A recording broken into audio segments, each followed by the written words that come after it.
ने 8 वर्ष पूरे किए हैं। ये 8 साल सेवा, सुशासन और गरीब कल्याण को समर्पित हैं। 2014 से पहले जब हम कभी अखबार की खबर या टीवी देखते थे तो भ्रष्टाचार और परिवारवाद और आतंकवाद, ये 3 मुख्य रूप से मुद्दे इस देश में थे। शायद ही कोई फ्रंट पेज ऐसा रहा हो कि जब भ्रष्टाचार के 2G घोटाला, 4G घोटाला या और कोयला घोटाला इस तरह की खबरें ना आए हों। इन 8 वर्षों में ना तो कहीं भ्रष्टाचार की खबरें हैं हिंदुस्तान में और ना आतंकवाद से जुड़ी हुई खबरें हैं, जिस तरह के बम ब्लास्ट और वो जो पहले थे। और ये 8 वर्ष की यात्रा जातिवाद, परिवारवाद, भ्रष्टाचार और तुष्टीकरण से इस देश की आज़ादी की यात्रा है। और इन 8 सालों में कई कठिन चुनौतियाँ आई। उन चुनौतियों को पार करते हुए इस सरकार ने सफलतापूर्वक 8 वर्ष पूरे किए हैं। इस सरकार का एक मूल मंत्र है सबका साथ, सबका विकास, सबका विश्वास और सबका प्रयास। जो बदलाव की कहानी 8 वर्ष में रही है, इन 8 वर्ष में जो देश में गरीबी की रेखा से 22% आबादी थी, इन 8 वर्ष में घटकर 10% पर आ चुकी है। 8 वर्षों में देश में प्रति व्यक्ति आय जो 79,000 रुपये थी, अब उससे बढ़कर 1.5 लाख रुपये हो चुकी है। विदेशी मुद्रा भंडार जो करीब 300 अरब डॉलर था, वो अब 600 अरब डॉलर है, दुगना हो चुका है। आज़ादी के बाद 70 साल में करीब 6,37,000 प्राइमरी स्कूल थे और पिछले 8 वर्षों में 6,53,000 नए स्कूल बने हैं। जितने 70 साल में बने उससे ज़्यादा स्कूल इन 8 वर्षों में बने हैं। आप ये कह सकते हैं आज़ादी के बाद जो 2014 से अब तक पहले 7 एम्स थे, जिनमें से 6 वाजपेयी जी ने बनवाए थे। 7 में से 6 उनसे पहले एक एम्स था और 15 नए एम्स का निर्माण इन 8 सालों में देश में हुआ है। करीब 170 नए मेडिकल कॉलेज इस देश में पिछले 8 वर्षों में बने हैं। सौर ऊर्जा और पवन ऊर्जा की जो कैपेसिटी थी वो इसमें पिछले 8 वर्षों में दुगनी हुई है। कोविड के बावजूद पिछले वर्ष करीब 418 अरब डॉलर का रिकॉर्ड निर्यात हुआ है। जो एग्रीकल्चर एक्सपोर्ट है वो हमारा करीब 23% इस दौरान बढ़ा है। मैं 2014 में कृषि राज्य मंत्री था। उस समय कृषि मंत्रालय का बजट केंद्र में 22,000 करोड़ रुपए था और जो जिस मंत्रालय में वो एनिमल हस्बेंड्री, डेयरी, फिशरी उसका हिस्सा था, उस समय 22,000 करोड़ रुपए बजट था। आज 1,40,000 करोड़ रुपए एग्रीकल्चर, एनिमल हस्बेंड्री, डेयरी का बजट है। तो आप कह सकते हैं 7 गुने से ज़्यादा बजट में वृद्धि एग्रीकल्चर मिनिस्ट्री के बजट में हिंदुस्तान में वृद्धि हुई है। GST का कलेक्शन इस बार 1,67,000 करोड़ रुपए पहुंच चुका है। सबसे महत्वपूर्ण बात है कि जो ईज ऑफ डूइंग बिजनेस है उसमें हम अब दुनिया के शीर्ष 5 देशों में हैं। इस सरकार से पहले हम 100 से भी नीचे थे, 100 नंबर से भी नीचे थे। इसमें करीब जो दुनिया के 5 सबसे ऊपर अच्छे देश हैं, कंट्री माने जाते हैं, उनमें से भारत एक है। अब हम $3 ट्रिलियन इकोनॉमी में पहुंच चुके हैं और इस सरकार का लक्ष्य है कि $5 ट्रिलियन इकोनॉमी में ये सरकार पहुंचेगी।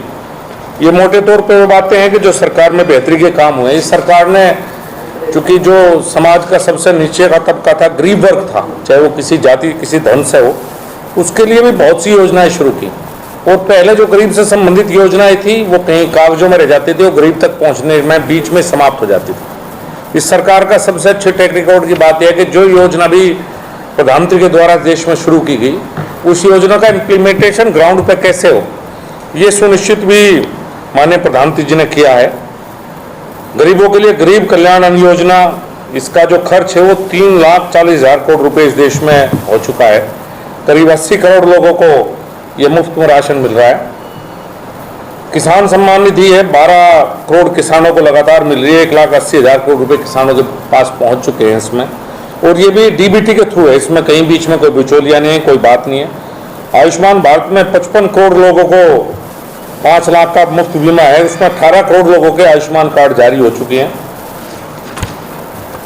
जल जीवन मिशन से 9 करोड़ घरों को सीधा जो वाटर सप्लाई होनी है वो हो चुकी है।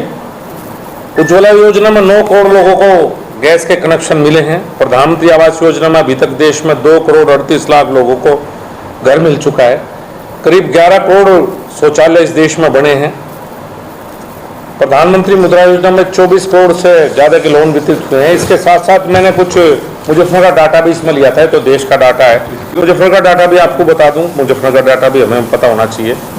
मुजफ्फरनगर में करीब 1,78,932 प्रधानमंत्री जन आरोग्य योजना के अंदर आयुष्मान कार्ड बनाए गए हैं। हमारे जिले में 1,78,932 जी आयुष्मान कार्ड। हाँ जी। हमारे जनपद में उज्ज्वला योजना के 2,24,000 कनेक्शन हुए हैं उज्ज्वला योजना के हमारे जनपद में। सौभाग्य योजना में करीब 88,298 लाभार्थी रहे हैं जिन्हें बिजली का कनेक्शन मिला है जनपद मुजफ्फरनगर में। 88,298 सौभाग्य योजना में कनेक्शन मिले हैं इतने लोगों को। प्रधानमंत्री आवास योजना ग्रामीण में हमारे जनपद में करीब 1231 आवास बने हैं।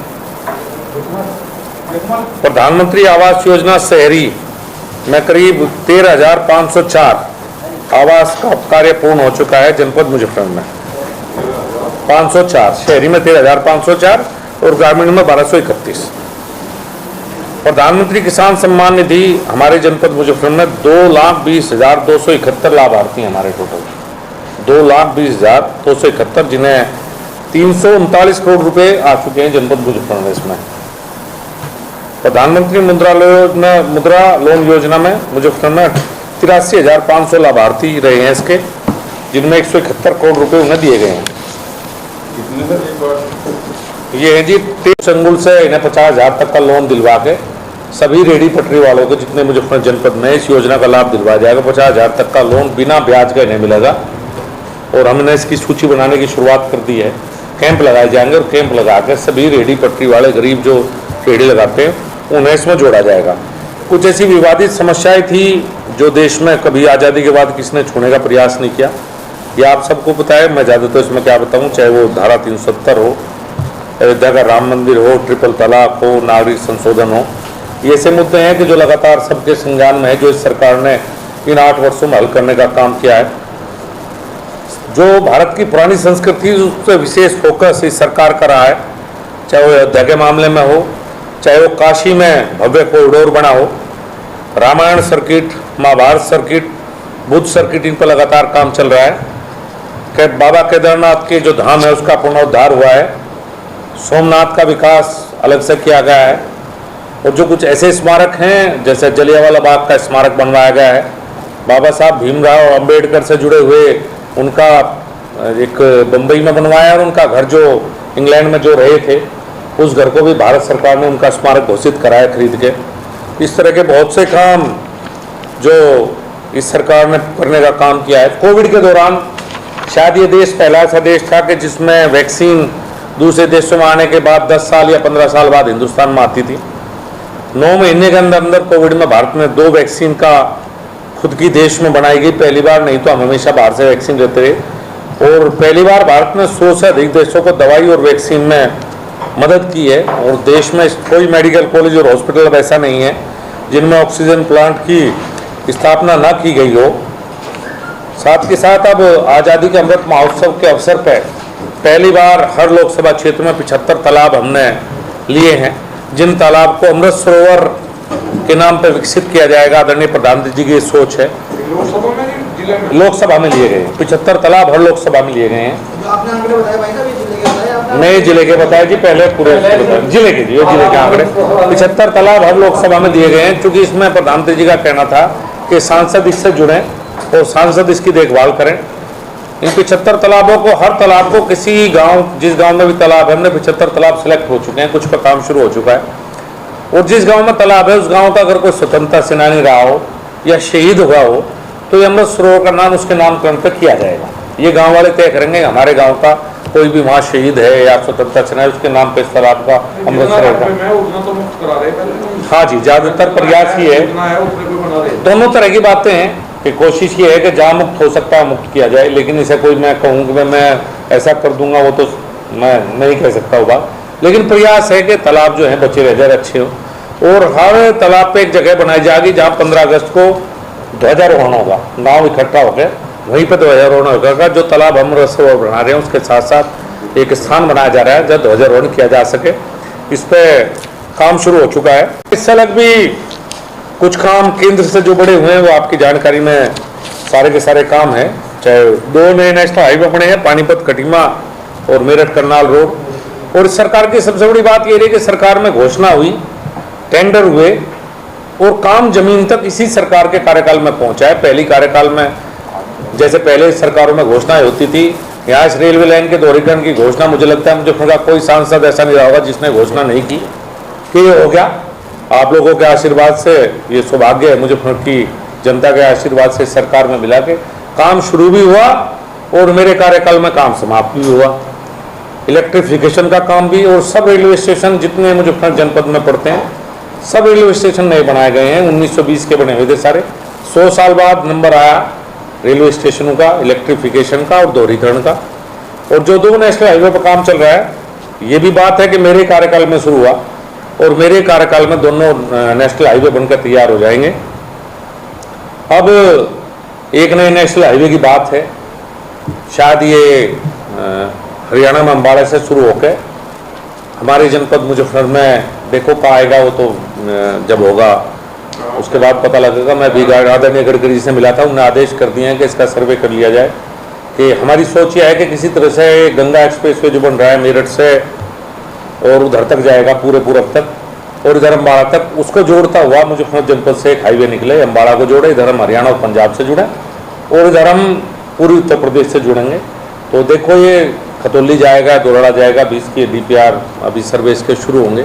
लेकिन जनपद मुजफ्फरनगर से निकल के एक नया नेशनल हाईवे और एक नई रेलवे लाइन जो मेरठ पानीपत रेल लाइन है, उस पर संभावना है। 2 काम हैं जो भविष्य में केंद्र सरकार से जुड़े हुए काम है, जिन पर काम करने का मेरा प्रयास है कि काम होगा। और एक रैपिड रेल ट्रांजिट सिस्टम है, अभी मैं आपको लेटर दे दूंगा। प्रदेश सरकार लिख चुकी है केंद्र सरकार को कि हम इसमें सहमत हैं और इसकी फिजिबिलिटी रिपोर्ट और DPR इसकी बना दी जाए। वो पत्र मैं आपको दे दूंगा। ये पत्र देने पड़ेंगे जो है इसी कार्यकाल में 3 काम भी शुरू हों और पुराने काम समाप्त हों और नए काम की शुरुआत हो। यही सोच है, मोटे तौर पे यही बात है। बाकी तुम्हारे प्रभारी जी और अभी लाभ तो ये मिलेगा कि RRTS आने की संभावना है। अगर NCR में ना होता तो चूंकि RRTS NCR के लिए लाभ भी तो ये हो जाएगा तो मिलेगा।